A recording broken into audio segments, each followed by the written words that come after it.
আবারও একটা নতুন ক্লাসে আমরা খুব সহজভাবে এই বিভিন্ন রকম বাংলা বাক্যগুলো এর এক্সপ্রেশন আমরা ইংলিশে তৈরি করব। দেখো, এক একটা এক্সপ্রেশন থেকে আমরা কিন্তু হাজার হাজার বাংলা বাক্য থেকে ইংলিশে তৈরি করতে পারবো। শুধু আমাদেরকে কি করতে হবে না, একটু বুঝে নিতে হবে। দেখো, এখানে কি তারা জঙ্গলের মধ্য দিয়ে হাঁটছিল।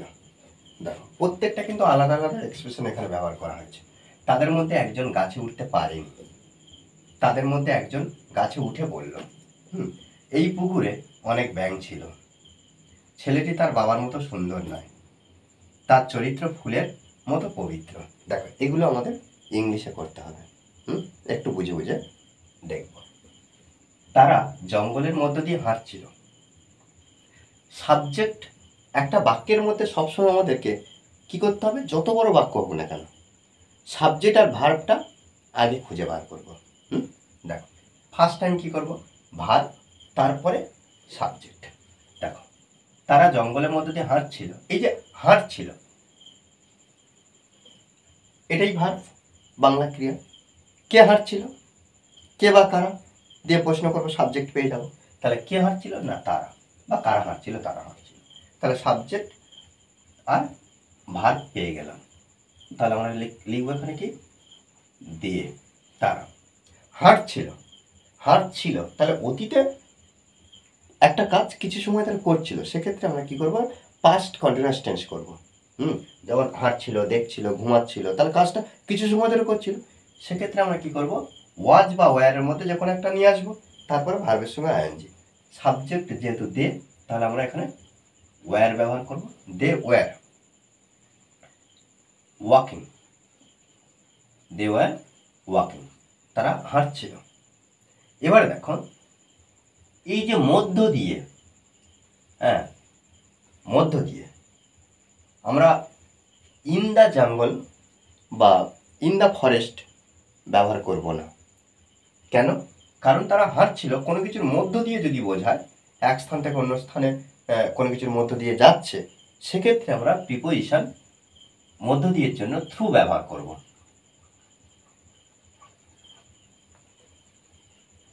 থ্রু কি ব্যবহার করলাম, থ্রু মানে কোনো কিছুর মধ্য দিয়ে, এটা প্রিপোজিশন। কোথায় না জঙ্গলে, থ্রু আ জঙ্গল, জঙ্গল বা ফরেস্ট। এখানে আমরা আ ব্যবহার করলাম কেন, কারণ দেখো অনির্দিষ্ট। দা ব্যবহার করতে পারতাম, দা ব্যবহার করলেও কোনো অসুবিধা নেই। সেক্ষেত্রে কি হয় না, নির্দিষ্ট করে জঙ্গলের ক্ষেত্রে বোঝানো যায়। এবার দেখো পরের বাক্যটি, তাদের মধ্যে একজন গাছে উঠতে পারেনি। তাদের মধ্যে একজন গাছে উঠতে পারেনি। এই যে দেখো, সাবজেক্ট কোনটা, তাদের মধ্যে একজন, এটাই সাবজেক্ট পুরোটা। এই যে উঠতে, ওঠা, এটাই ভার্ব, উঠতে পারেনি। তাহলে উঠতে পারেনি নেগেটিভ, দেখো পারেনি। তাহলে তাদের একজন, এই যে র যুক্ত আছে, আর তাদের মধ্যে একজন, তাহলে এই যে একজন, ওয়ান অফ দেম।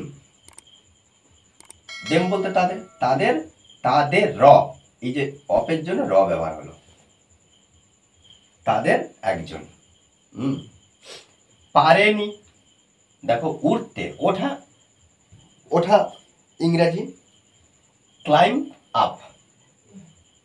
দেখো উঠতে পারেনি পাস্ট টেন্সে, সেক্ষেত্রে আমরা কি করব, পাস্ট টেন্সে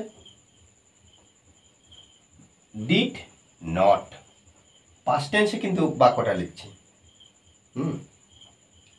এবার কি, ওঠা ক্লাইম্বড, তাহলে ডিড নট ক্লাইম্বড। আচ্ছা, এবার দেখো ক্লাইম্বড আপ, পাস্ট টেন্সের জন্য আমরা এখানে ইডি বসালাম। এটা কি বাক্য ঠিক আছে? না। কেন? কারণ দেখো, একটা বাক্যের মধ্যে দুটো নেগেটিভ হয় না। এখানে ডিড নট, ডিডটা V2, তাই এখানে আর ইডি যুক্ত হবে না। তাহলে নেগেটিভ বাক্যের গঠনটা কি, সাবজেক্ট ব্যবহার করব, তারপর ডিড নট, পাস্টে নেগেটিভ, পাস্টে ডিড নট, তারপরে ক্লাইম্ব আপ অর্থাৎ V1। কোথায়? গাছে।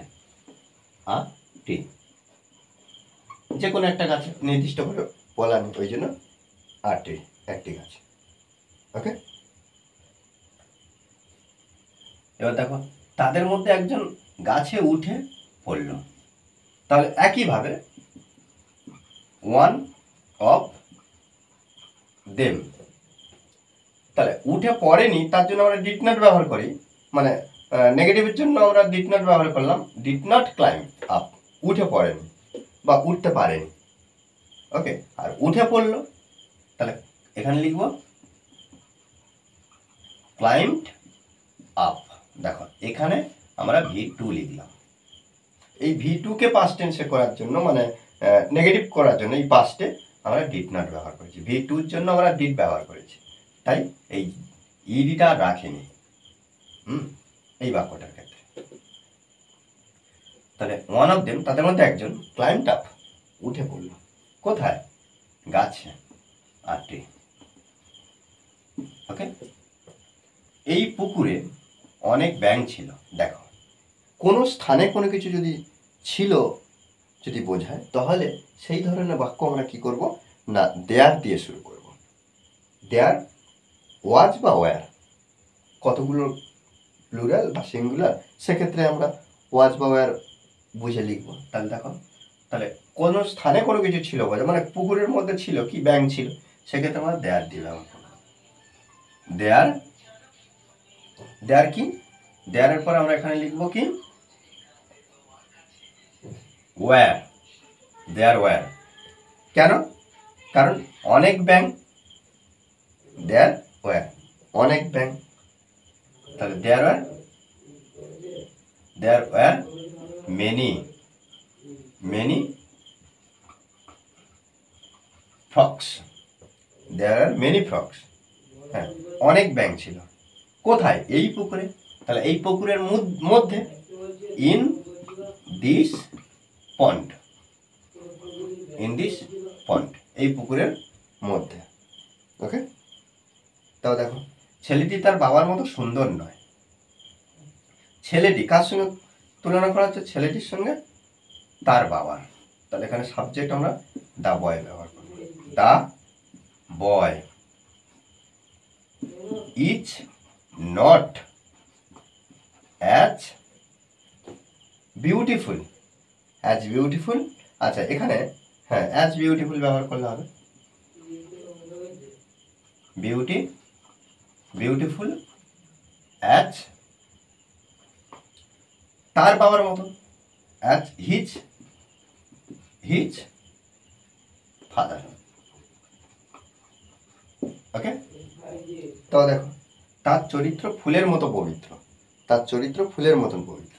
তাহলে এখানে আমরা কি করব, তার চরিত্র, এখানে আমরা হিজ ক্যারেক্টার ব্যবহার করতে পারি ছেলেদের ক্ষেত্রে, বা হার ক্যারেক্টার ব্যবহার করতে পারি। এখানে আমরা হার ব্যবহার করব, হার ক্যারেক্টার, ক্যারেক্টার